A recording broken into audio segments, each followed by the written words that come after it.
BJP के लोग, RSS के लोग इस पर आक्रमण करते हैं। ਅੱਜ 1200 ਦਾ ਹੋ ਗਿਆ। ਹੁਣ ਮੋਦੀ ਸਾਹਿਬ ਨੇ ਸਾਰਾ 100 ਰੁਪਈਆ ਘਟਾ ਕੇ ਮੈਨੂੰ ਲੱਗਦਾ 1500 ਦਾ ਫਿਰ ਕਰਨੇ ਨੂੰ ਫਿਰਦਾ। ਤੁਸੀਂ ਬਿਲਕੁਲ ਮੋਦੀ ਨੂੰ ਵੋਟ ਨਹੀਂ ਪਾਣੀ। ये सपना देख रहे हैं कि हम एक बार फिर जैसे आजादी के पहले चलता था वैसे चलाएंगे, पूरी की पूरी सरकार अदानी जी के लिए चलाएंगे। पूरा मैडल भी दवा रहे हैं, ऑल इंडिया नेशनल सब खेड ले हैं ते मैडल भी है अपने को, तो बट फिर भी इत्थे रोल रहे हैं सड़कों के हाथ। बीजेपी के लोगों ने साफ कहा है कि हम रिजर्वेशन को खत्म कर देंगे। आरएसएस के चीफ ने कहा है। ਅੱਜ ਦੇਖੋ ਵੀ ਕੀ ਹੋ ਰਿਹਾ। ਅੱਜ ਸਾਡੇ ਬੱਚੇ ਪੜ੍ਹੇ ਲਿਖੇ ਆ, ਐਮਏ ਬੀਐਡ ਆ, ਉਹਨਾਂ ਨੂੰ ਨੌਕਰੀਆਂ ਨਹੀਂ ਮਿਲ ਰਹੀਆਂ।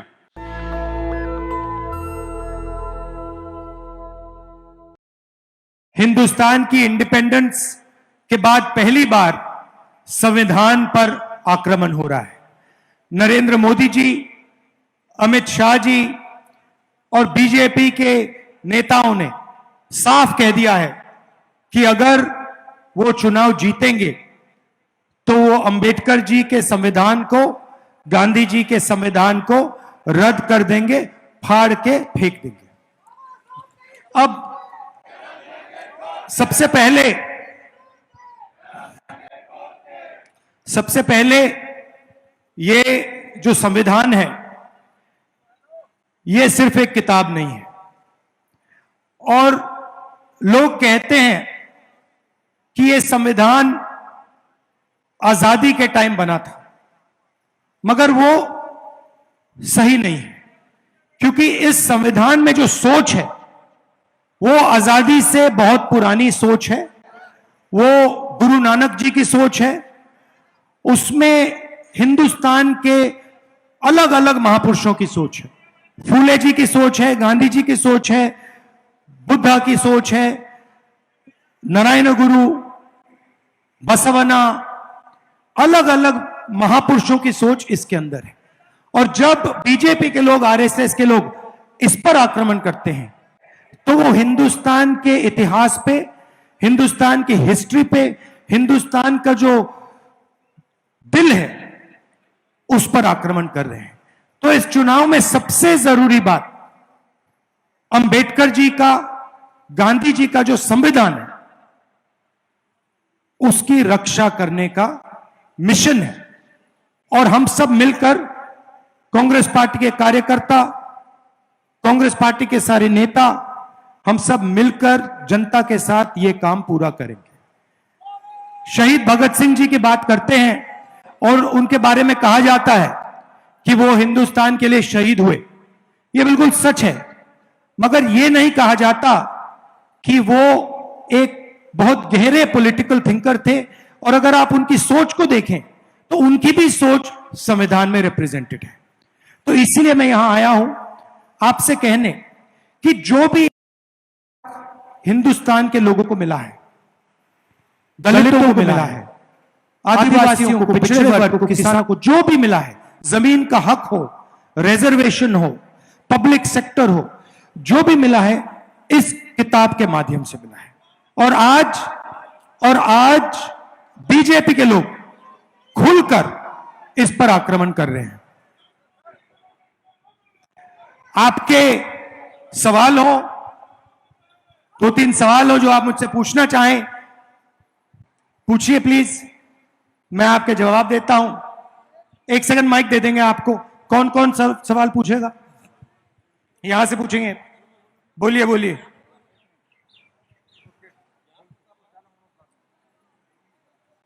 अब बोलो,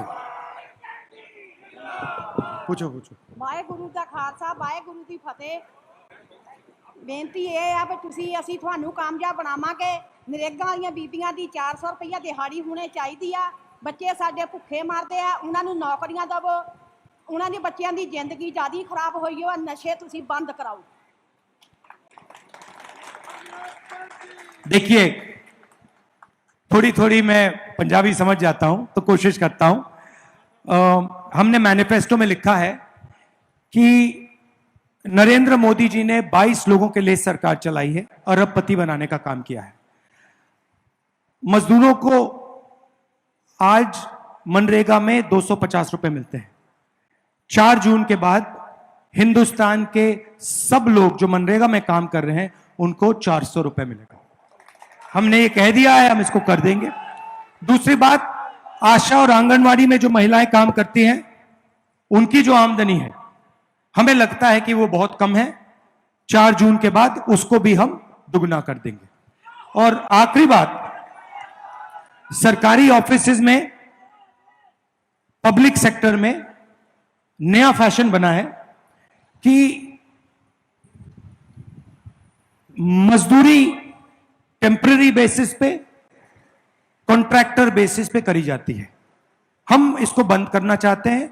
हम चाहते हैं कि अगर कोई भी सरकारी ऑफिस में काम करे, पब्लिक सेक्टर में काम करे, तो वो कॉन्ट्रैक्ट बेसिस पे काम ना करे, वो परमानेंट बेसिस पे काम करे, उसे इज्जत मिले, रिस्पेक्ट मिले, पेंशन मिले। तो ये भी हम करने जा रहे हैं सरकारी ऑफिसेज में। और पब्लिक सेक्टर में हम ठेकेदारी प्रथा को बंद कर रहे हैं और परमानेंट जो पहले होता था, परमानेंट नौकरी हम फिर से दिलाने का काम करेंगे।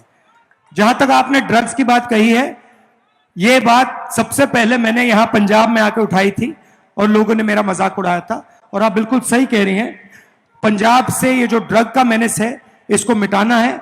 और इसमें कांग्रेस, ये काम कांग्रेस पार्टी कर सकती है और ये लोग नहीं कर सकते, नहीं कर सकते हैं। तो ये जब कांग्रेस पार्टी की यहां सरकार आएगी, जो आने वाली है, तब हम इसको बिल्कुल तेजी से मिटा देंगे यहां से। वो तो आएगी आएगी आएगी। धन्यवाद। बैठिए।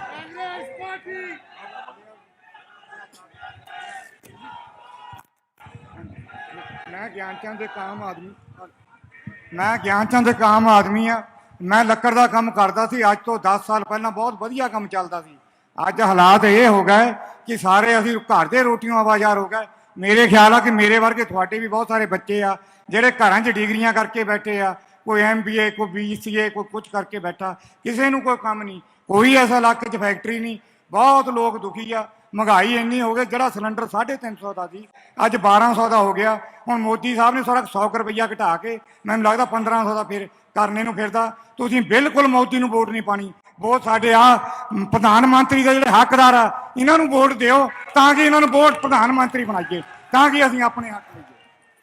ये आपने जो बोला, ये आपने बिल्कुल सही बोला है कि नरेंद्र मोदी जी ने हिंदुस्तान की अर्थव्यवस्था को रोक दिया है और जो छोटे बिजनेस वाले हैं, स्मॉल मीडियम बिजनेस वाले हैं, हाथ से जो काम करते हैं, उनको सबको खत्म कर दिया है। 2-3 तरीके से किया है। सबसे पहले उन्होंने पूरा का पूरा सपोर्ट अदानी जैसे लोगों को दिया है।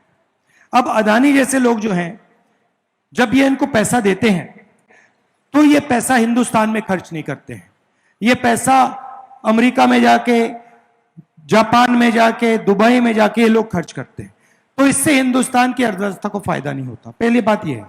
दूसरी बात, नरेंद्र मोदी जी ने छोटे व्यापारियों को मारने के लिए गलत GST और नोटबंदी की।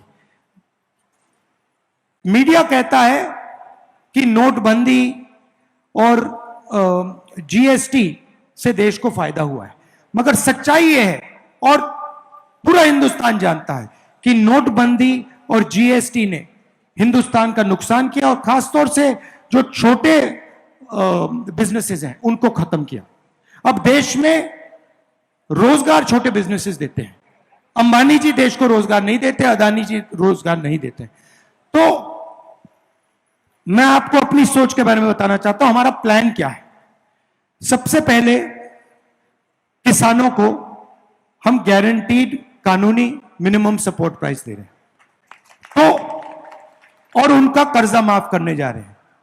तो अब किसानों के जेब में इंडिया गठबंधन की सरकार पैसा डालेगी, पहला काम। दूसरा काम जो मैंने अभी आपको कहा, मजदूरों को 250 रुपए नहीं 400, आंगनवाड़ी और आशा महिलाओं को दुगना, उनके बैंक अकाउंट में पैसा डाल रहे हैं। तीसरा, महालक्ष्मी योजना। हिंदुस्तान के सब गरीब लोगों की लिस्ट बनेगी। पंजाब में, उत्तर प्रदेश, बिहार, हर प्रदेश में जो भी गरीबी रेखा से नीचे हैं उनके नाम लिस्ट पे आएंगे। हर परिवार में से एक महिला का नाम चुना जाएगा। और उस महिला को हर महीने 8,500 रुपए ठकाठक अंदर, साल के 1 लाख रुपए। तो करोड़ों महिलाओं को हम साल का 1 लाख रुपए देंगे और वो उस दिन तक मिलेगा जब तक वो गरीबी रेखा से निकल जाएंगे। तीसरी बात, पहली नौकरी पक्की स्कीम। आपने ग्रेजुएट्स की बात की, आपने इंजीनियर्स की बात की। हिंदुस्तान में मोदी जी ने इंजीनियर्स को, ग्रेजुएट्स को कहा कि आप लोग पकौड़ा बनाओ। मैं दिल्ली रेलवे स्टेशन गया, वहां एक युवा मिला, सिविल इंजीनियर, वो कुली का काम कर रहा है। तो यह बहुत बड़ी समस्या है, बेरोजगारी की समस्या है। इसको हल करने के लिए पहला काम 30 लाख सरकारी नौकरियां हम आपके हवाले करने जा रहे हैं जो खाली पड़ी हुई हैं। दूसरा काम, पहली नौकरी पक्की, 1 साल की नौकरी पब्लिक सेक्टर में, प्राइवेट सेक्टर में, BHEL, HAL जैसे कंपनीज में, इंडियन ऑयल में, हिंदुस्तान पेट्रोलियम में, सरकारी ऑफिसेज, सरकारी यूनिवर्सिटीज, सरकारी कॉलेजेस, सरकारी अस्पतालों में ये नौकरियां मिलेंगी। ये नौकरी का अधिकार होगा, तो कोई भी युवा 1 साल का अधिकार मांग पाएगा, सरकार को देना ही होगा। महीने का 8,500 रुपए, साल का 1 लाख रुपए, खटाखट अंदर। अब मैं जानता हूं कि ये मीडिया वाले कहेंगे कि देखिए इंडिया गठबंधन की सरकार गरीबों की आदत बिगाड़ रही है। जब अदानी को पैसा मिलता है, अंबानी को पैसा मिलता है, तो ये कहते हैं देखो देखो विकास हो रहा है, और जब गरीबों की जेब में पैसा जाता है तो ये कहते हैं गरीबों की आदत बिगाड़ रहे हैं। तो मैं इनको मैसेज देना चाहता हूं, आपको जितना बोलना है बोलो, ज्यादा बोला तो 1 लाख के 2 लाख कर देंगे।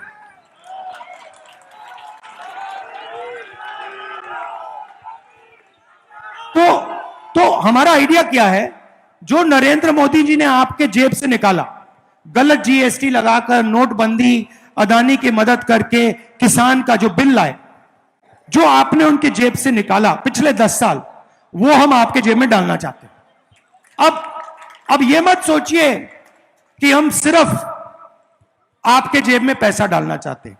हमारा एक और लक्ष्य, छुपा हुआ लक्ष्य, हम क्या करना चाहते हैं, जैसे उन्होंने अदानी जी को पैसा दिया, अदानी जी ने इसको विदेश में खर्च किया, हम आपके जेब में पैसा डालना चाहते हैं, क्योंकि हम जानते हैं कि आप इस पैसे को यहीं खर्च करोगे, गांव में खर्च करोगे, शहरों में खर्च करोगे, हिंदुस्तान में खर्च करोगे।